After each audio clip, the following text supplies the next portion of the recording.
میرے ذرائع مجھے بتاتے ہیں کہ ایک لسٹ تیار کی ہوئی ہے پی ڈی ایم کی حکومت نے، اور اس لسٹ کے اوپر وہ آہستہ آہستہ عمل درآمد کر رہے ہیں، اور اس میں فواد چودھری کی گرفتاری کے بعد شیخ رشید کا نام آ گیا اور دیگر بھی کچھ لوگوں کے نام ہیں۔ یہ بدنیتی کی بنیاد پہ پرچہ دیا گیا۔ اگر ہم نے اس ملک کو بدامنی سے بچانا ہے تو صحافیوں اور سیاستدانوں کو گرفتار کرنے کی بجائے دہشت گردوں کو پکڑنا ضروری ہے۔ قانون طاقتور کے گھر کی لونڈی ہے، تو جو طاقتور چاہتا ہے اس کو جس طرح سے استعمال کرنا چاہتا ہے وہ کر لیتے ہیں۔ یہ کہاں پہ ہوتا ہے یار؟ کون لوگ ہیں؟ کہاں سے آئے ہیں؟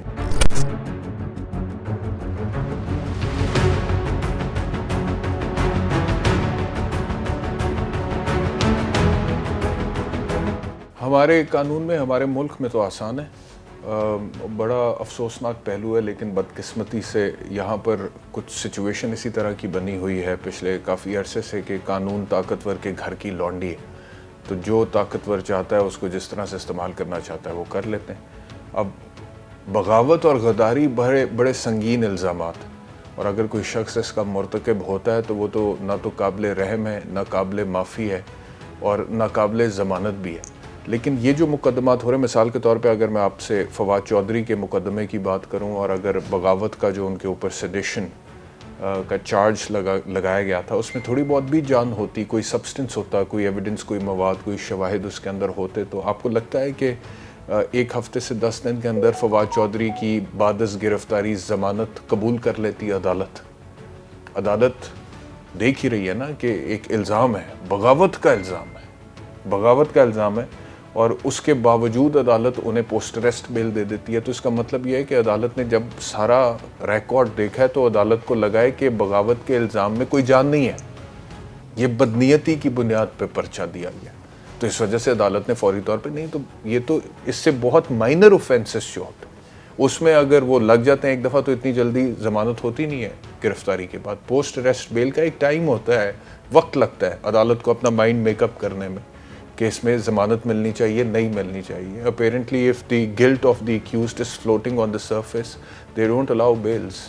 لیکن اس کیس میں آپ دیکھیں کہ ہفتے 10 دن کے اندر وہ گھر بھی آ گئے، تو اس کا مطلب یہ ہے کہ عدالت کو لگا کہ بالکل ہی کوئی جان نہیں ہے، بالکل ہی بدنیتی کی بنیاد پر یہ مقدمہ درج کیا گیا تھا، اور ادھر فواد چودھری رہا ہوئے تو اسی رات شیخ رشید اریسٹ ہو گئے۔ تو یہ بڑا افسوسناک پہلو ہے۔ شیخ رشید صاحب عدالت میں بھی گئے تھے اس حوالے سے، اور وہ کہتے ہیں کہ عدالت کی انٹرفیرنس کے باوجود انہوں نے میرے اوپر کیس بنایا۔ اب سوال یہ پیدا ہوتا ہے، دیکھیں مثال کے طور پہ آصف علی زرداری صاحب جو عمران خان صاحب نے بات کہی تھی، وہ بات تو بنیادی طور پہ عمران خان صاحب نے کہی تھی، اور عمران خان صاحب ابھی تک اس پر سٹینڈ کرتے ہیں، تو اس کا میکسیمم جو جواب بنتا تھا میری نظر میں ایک وکیل کی حیثیت سے، وہ وہی لیگل نوٹس آف ڈیفیمیشن تھا جو آصف علی زرداری کے بہاف پہ فاروق ایچ نائک صاحب جو پاکستان پیپلز پارٹی کے رہنما ہیں، سابق چیئرمین سینٹ ہیں، انہوں نے سرو کر دیا تھا کہ جی آپ نے جھوٹ بولا ہے، آپ نے میری حد تک کی ہے، یہ ڈیفیمیشن ہے، یہ جھوٹ ہے۔ وہ اگر ثابت ہو جاتا تو اس کے بعد پھر آپ کرمنل چارجز وغیرہ پریس کرنے کی طرف جا سکتے ہیں، لیکن ایف آئی آر کا اندراج، اور وہ بھی عمران خان صاحب پر نہیں جو اصل میں وہ کلیم کر رہے ہیں، بلکہ اس شخص پہ جو کہتا ہے کہ میں جانتا ہوں اور میرے پاس ڈیٹیلز ہے اور عمران خان نے یہ بات کی ہے، اس کے اوپر آپ نے ایف آئی آر کا اندراج کر دیا۔ تھوڑی عجیب و غریب سی بات ہے، اور پھر پورا پس منظر بھی آپ کے سامنے ہے نا، مطلب کہ یہ کون سا کوئی پہلی ایف آئی آر ہے جو پی ڈی ایم کے دور حکومت میں کسی اپوزیشن سے تعلق رکھنے والے سیاستدان پر یا کسی صحافی پر ہو رہی ہے؟ اس سے پہلے بہت ساری ایف آئی آرز ہو چکی ہیں، تو اس پس منظر کے اندر اگر آپ اس کو دیکھیں تو یہ اسی سلسلے کی ایک کڑی نظر آتا ہے، اور یہ میرٹس پر نہیں لگتا کہ قانون اپنا راستہ لے۔ عوام تو بڑی سمجھدار ہے، عوام کو پتہ لگ جاتا ہے، عوام کو وہ ایون کہ عدالتوں کے فیصلے اپنی جگہ پر اور ان کا بڑا احترام ہے، لیکن عوام کی اپنی ایک پلس ہوتی ہے، عوام کا اپنا ایک سینٹیمنٹ ہوتا ہے، ان کی اپنی ایک نبض ہوتی ہے، وہ ایک بڑے مخصوص انداز میں اپنے قریب سے چیزوں کو دیکھ رہے ہوتے ہیں، اور جو بھی پولیٹیکل لیڈرشپ ہوتی ہے نا خاص طور پہ، ان کا تو ڈائریکٹ نیکسس ہی عوام کے ساتھ ہوتا ہے۔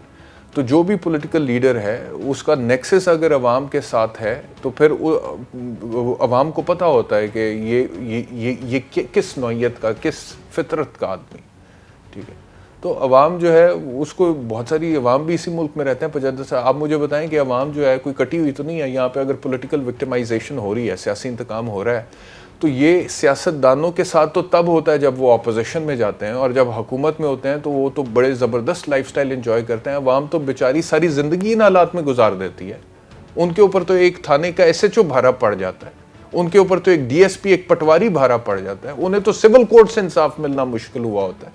وہ تو اس سسٹم کے سب سے بڑے وکٹمز ہیں، جس میں رشوت ہے، میریٹوکریسی کا قتل ہے، جس میں نیپوٹزم ہے.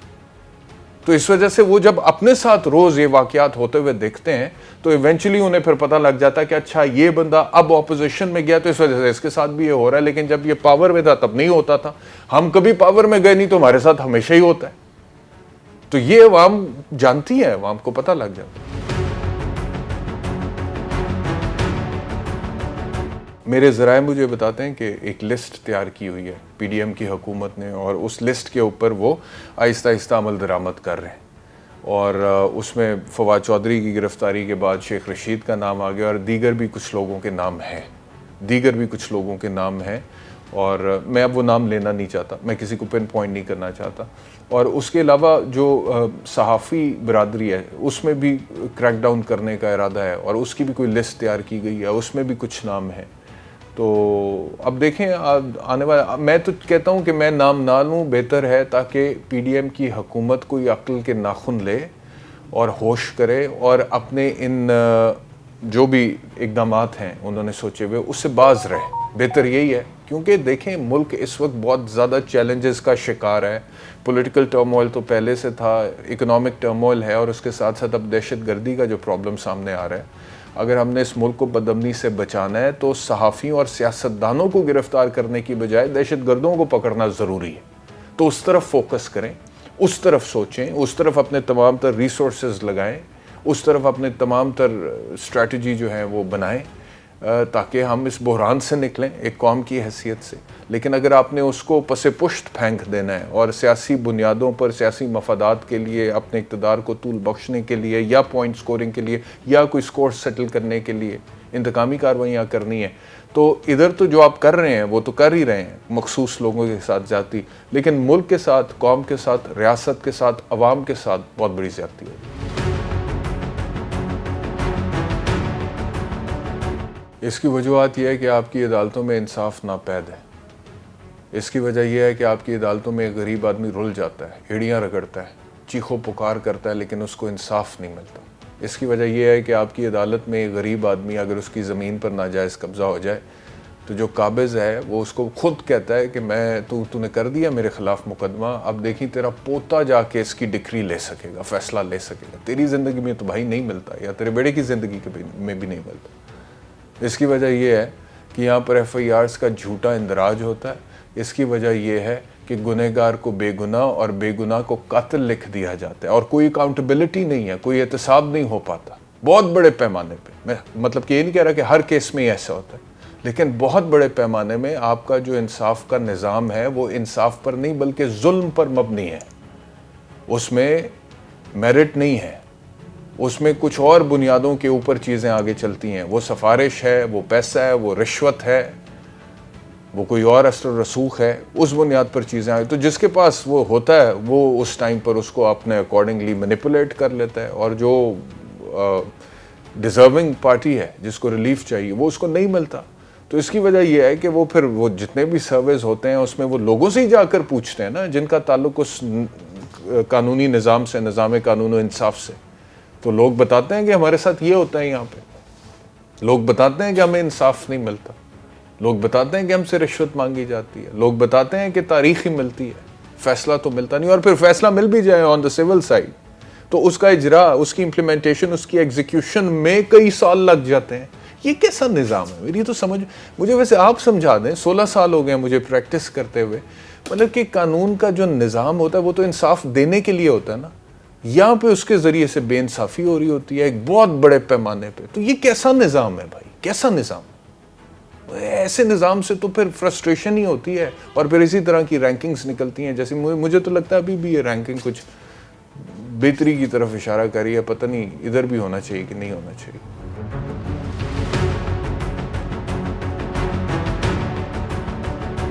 اشرافیہ جب تک طاقت میں ہوتی ہے اس پہ ہاتھ ڈالنا مشکل ہوتا ہے. لیکن وہی اشرافیہ جب اپوزیشن میں جاتی ہے تو پھر انتقامی کارروائیاں بھی شروع ہو جاتی ہے. یہ رول آف لا کی ایبسنس کی وجہ سے ہوتا ہے. قانون کی جب حکمرانی نہیں ہے, بالادستی نہیں, تو پھر یہ ہوتا ہے. آج اگر پاکستان تحریک انصاف کی حکومت آ جائے اور یہ تمام لوگ جو ابھی گرفتار ہو رہے ہیں, انہی کو آپ دیکھیں گے کہ ان کے آگے پیچھے, ابھی کل کی بات ہے نا کہ عمران خان کے زمان پاک کے باہر سب سے پہلی جو ڈھال تھی وہ پنجاب پولیس تھی. اب وہی پنجاب پولیس پکڑ پکڑ کے ڈالوں میں پھینک رہی ہے اور گرفتار کر رہی ہے, اور عمران خان کہہ رہے ہیں کہ یہ نگران حکومت جو آئی ہے یہ بالکل ہی فاشسٹ ہتھ کنڈوں پر اتری ہوئی ہے.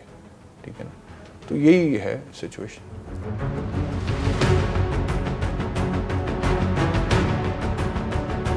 بہت میسو لیول پہ ریفارم کی ضرورت ہے. صرف ایک دو چیزیں کرنے سے یہ نہیں ہوگا.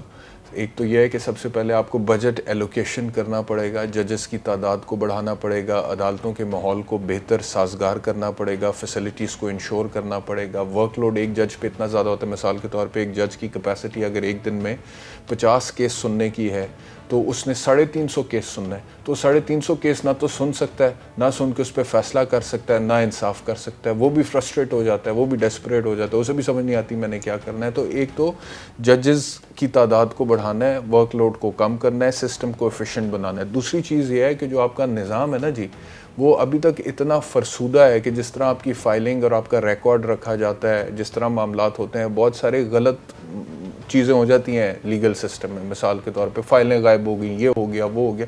اس سارے کو آپ ڈیجیٹل کریں. دنیا نے بڑی ترقی کر لی ہے, کہاں سے کہاں لوگ پہنچ گئے ہیں. We living in a digital world right now.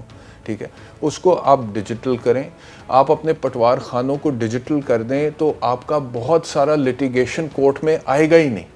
وہاں پہ پٹواری اپنی مرضی سے اپنے رجسٹروں میں انتقال کرتے ہیں, اس میں آگے پیچھے کر دیتے ہیں, کوئی کسی قسم کا آبجیکشن لگا دیتے ہیں, NOC نہیں دیتے, زمین ٹرانسفر نہیں کرتے ہیں آگے وارثان کو, تو وہ اپنا حق لینے کے لیے عدالتوں کا رخ کرتے ہیں, اس میں پھر سال ہر سال لگ جاتے ہیں. تو اگر وہیں پر, اب میں ایک شخص سے ملا دبئی میں, تو اس نے مجھے بتایا کہ یہاں پر جو لینڈ ریونیو کا سسٹم ہے وہ اتنا زیادہ ایفیشینٹ ہے کہ ملینز آف درہمز کی پراپرٹی اگر آپ نے خریدی ہے تو اس کا جو ٹرانسفر ہے وہ ود ان 15 to 20 منٹس آپ کو سرکاری دفتر میں جا کر مل جاتا ہے. اب آپ اس کو کمپیئر کر لیں یہاں کے ساتھ, مطلب کہ یہاں پر آپ امیجن کر سکتے ہیں چند سوسائٹیز جو کہ اس حوالے سے مشہور ہیں, میں ان کا نام نہیں لینا چاہتا, کہ وہاں پر کوئی سوچ بھی نہیں سکتا قبضہ کرنے کا. لیکن ادروائز جو پرائیویٹ ہاؤسنگ سوسائٹیز ہیں دیگر زمینوں کے, آپ اس میں دیکھیں اتنا گھپلا ہے, اتنی دھاندلی ہے, اتنا فراڈ ہے, اتنی فارجری ہے, ٹھیک ہے, اتنی دو نمبری ہے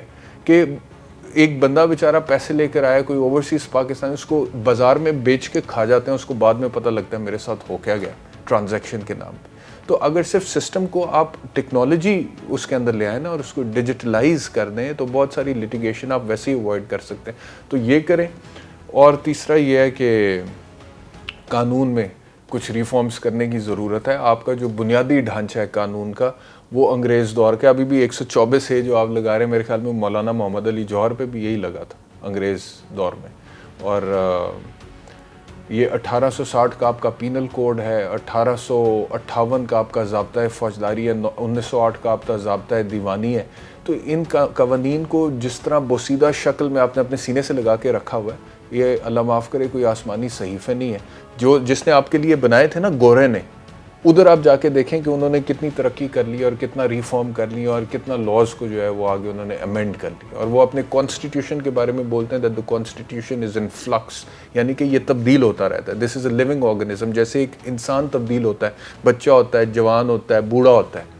وہ کہتے ہیں ہمارا کانسٹیٹیوشن حالات کے ساتھ تبدیل ہوتا ہے, قانون حالات کے ساتھ تبدیل ہوتا ہے. ہم نے وہ جو دے گئے تھے ہمیں کالونی سمجھ کے کہ یہ ہماری کالونی ہے, ان کے لوگوں کو ہم نے سپریس کر کے ان پہ حکومت کرنی ہے, اسی طرح ہم چلی جا رہے ہیں. یہ کہاں پہ ہوتا ہے یار؟ کون لوگ ہیں, کہاں سے آئے ہیں, مجھے تو سمجھ نہیں آتی ہے. پارلیمنٹ میں جا کے کرتے کیا رہے ہیں ہمارے سیاستدان, اور پھر سوٹ کرتا ہے ہمارے اشرافیہ کو یہ سسٹم جو کہ انصاف پر مبنی ہے ہی نہیں. اور اس میں صرف پولیٹیشنز نہیں آتے, اس میں آپ کی بیوروکریسی بھی آتی ہے, اس میں آپ کی جوڈیشری بھی آتی ہے, اس میں آپ کی اسٹیبلشمنٹ بھی آتی ہے, اور آپ کا پولیٹیشنز بھی آتے ہیں.